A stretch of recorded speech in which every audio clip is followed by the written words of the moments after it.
السلام علیکم ورحمۃ اللہ وبرکاتہ. مائی نیم از حافظہ امینہ اسلم. آج کا ہمارا سبق نمبر 23، آیت نمبر 97، پارہ نمبر 1، سورۃ البقرہ. تو چلیے ہم اپنا سبق شروع کرتے ہیں. پچھلے سبق میں ہم نے ادغام کو سیکھا تھا. ادغام کیا ہوتا ہے اس کے بارے میں جانا تھا. یہاں پر میں تھوڑا سا دوبارہ رپیٹ کر دیتی ہوں. ادغام نون ساکن اور تنوین پہ کیا جاتا ہے، اور ادغام کا مطلب ہوتا ہے ایک حرف کا دوسرے حرف کے ساتھ مل جانا یا اس کو ملا دینا. اس کا قاعدہ کیا ہے کہ اگر نون ساکن یا تنوین کے بعد حروف ادغام میں سے کوئی حرف آ جائے تو اس پر ادغام کیا جاتا ہے، اور تشدید ہونے کی وجہ سے زیادہ زور اگلے حرف پہ دیا جاتا ہے اور اس کو غنہ کے ساتھ ادا کیا جاتا ہے. اور اس کا جو غنہ ہے وہ کتنے سیکنڈ کا ہوگا؟ 2 سے 3 سیکنڈ کا ہوگا. تو کل والے سبق میں جو ہم نے مثال پڑھی تھی نا، وہ ہم نے پڑھی تھی نون ساکن کی. اب ادغام ہم نے کس کس پہ کرنا ہے؟ نون ساکن اور تنوین پہ. نون ساکن کی جو مثال ہے وہ ہم نے پچھلے سبق میں پڑھ لی ہے. سبق نمبر 22 میں ہم لوگ پڑھ چکے ہیں. تو آج کے سبق میں ہم مثال پڑھیں گے تنوین کی. تو چلیے سبق شروع کرتے ہیں. بسم اللہ الرحمن الرحیم.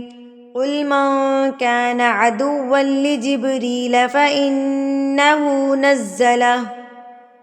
فإنه نزله على قلبك بإذن الله مصدقا لما بين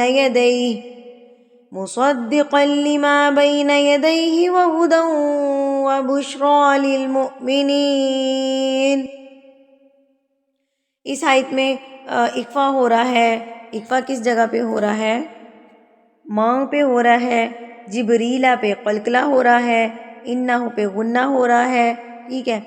اور یہاں پر اب آپ کی مثال آ گئی ہے ہماری ادغام کی. اگر آپ دیکھیں یہاں پر ہماری مثال آ گئی ہے ادغام کی. اب ہم اس کو پڑھتے ہیں.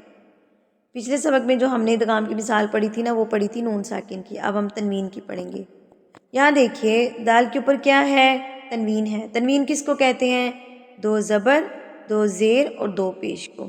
غور سے سنیے گا اور ویڈیو کو نا اینڈ تک دیکھا کریں تاکہ آپ کو کوئی حرف آپ کا رہ نہ جائے، کوئی لفظ ایسا سننے والا رہ نہ جائے. یہ قرآن مجید ہے نا، اس کو غور سے سنا کریں. اب یہ دیکھیے تنوین کے بعد حروف ادغام میں سے واو آ گیا ہے. ادغام کے حروف کون کون سے ہیں؟ یا، را، میم، لام، واو، نون، جن کو یرملون بھی کہا جاتا ہے. آپ نے سب نے سنا ہوگا یرملون کے بارے میں.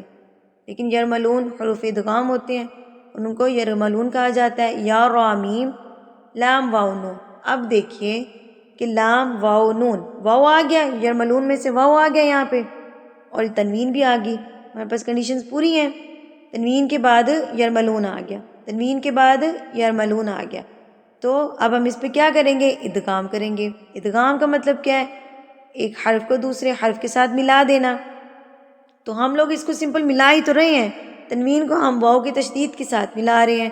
تو وہوداؤں وہوداؤں. اب یہ جو ہداؤں ہم پڑھ رہے ہیں، اس کے اوپر جو غنہ ہو رہا ہے نا، اس کے اوپر جو زور دیا جا رہا ہے نا واو کے اوپر، ہداؤں. ٹھیک ہے. جو غنہ ہو رہا ہے نا وہ 2 سے 3 سیکنڈ کا ہوگا. ناک میں آواز کو آپ نے 2 سے 3 سیکنڈ رکھنا ہے. اس میں کوئی بھی ایسی بات نہیں ہے جو آپ کو سمجھ نہیں آئے گی. بہت سمپل سا قاعدہ ہے. زیادہ اس کو الجھیں گے، زیادہ چیزوں میں جائیں گے تو آپ کو سمجھ نہیں آئے گی. سمپل طریقے سے اس کو سمجھیے. ادغام کہتے ہیں ایک چیز کو دوسری چیز کے ساتھ صرف ملا دینا.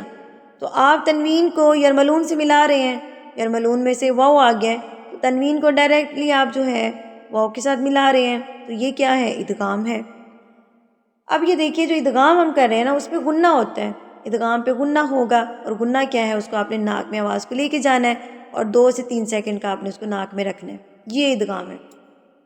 اب اس میں ایسی کوئی جو ہے سائنس نہیں لڑائی ہوئی جو آپ لوگ کہیں کہ ہمیں سمجھ نہیں آ رہی.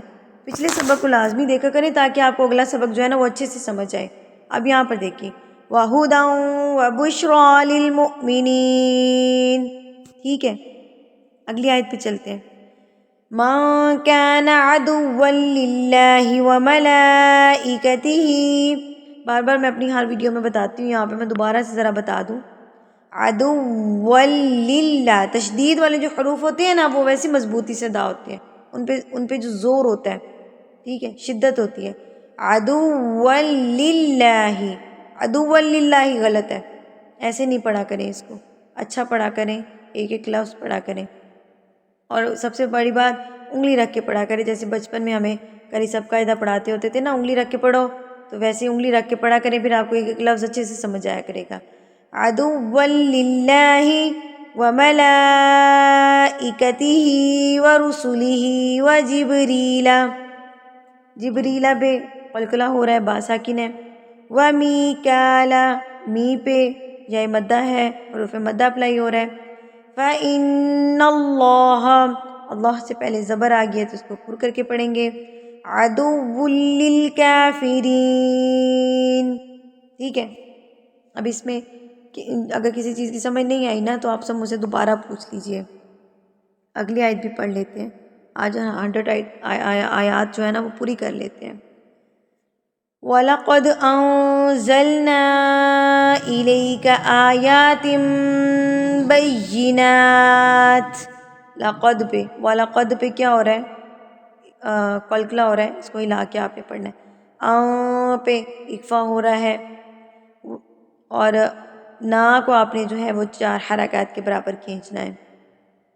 آگے چلتے ہیں. وَمَا يَكْفُرُ بِهَا إِلَّا الْفَاسِقُونَ أَوَكُلَّمَا عَاهَدُوا عَهْدًا نَبَذَهُ فَرِيقٌ مِّنْهُمْ. یہاں پر دیکھیں کہ غنہ ہو رہا ہے، اس کو ناک میں آپ نے آواز کو لے کے جانا ہے، اور اس میں کوئی راکٹ سائنس نہیں ہے جو آپ کو سمجھ نہیں آ رہی. پچھلے کئی اسباق میں حروف قلقلہ، حروف مدہ اور اقفا کو بار بار پڑھا چکی ہوں.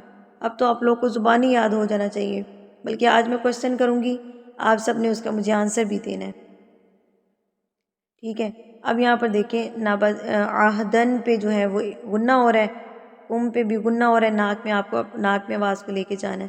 عہدن نبذہ فریق منہم بل اکثرهم لا یؤمنون. سبق مکمل ہو گیا. اب ہم اس کو روانی کے ساتھ پڑھ لیتے ہیں. بسم اللہ الرحمن الرحیم. قل من كان عدوا لجبريل فإنه نزله على قلبك بإذن الله مصدقا لما بين يديه وهدى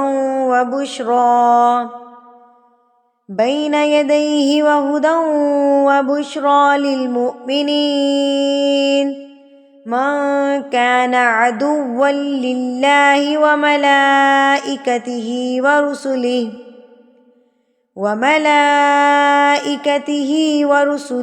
وجبريل وميكال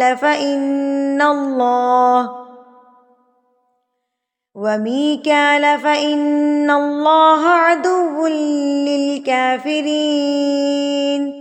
وَلَقَدْ أَنزَلْنَا إِلَيْكَ آيَاتٍ بَيِّنَاتٍ وَمَا يَكْفُرُ بِهَا إِلَّا الْفَاسِقُونَ أَوَكُلَّمَا عَاهَدُوا عَهْدًا نَبَذَهُ فَرِيقٌ مِّنْهُمْ بَلْ أَكْثَرُهُمْ لَا يُؤْمِنُونَ. صدق اللہ العظیم. سبق ہمارا مکمل ہو گیا. اب آج کا ہمارا سوال ہے، حروف اخفا کون کون سی ہیں؟ آپ سب نے آج مجھے کمنٹ سیکشن میں بتانا ہے تاکہ مجھے آئیڈیا ہو سکے کہ آپ لوگوں کو میری سمجھ آتی بھی ہے یا نہیں آتی. جنہوں نے حروف اخفا کا سبق نہیں سنا، حروف اخفا کا سبق سنیے اور یہاں پہ کوشچن کا آنسر دیجئے. حروف اخفا کون کون سے ہوتے ہیں اور کتنے ہوتے ہیں؟ آپ سب نے آج مجھے اس کا آنسر دینا ہے. اگلے سبق تک کے لیے مجھے اجازت دیجیے. السلام علیکم ورحمۃ اللہ وبرکاتہ.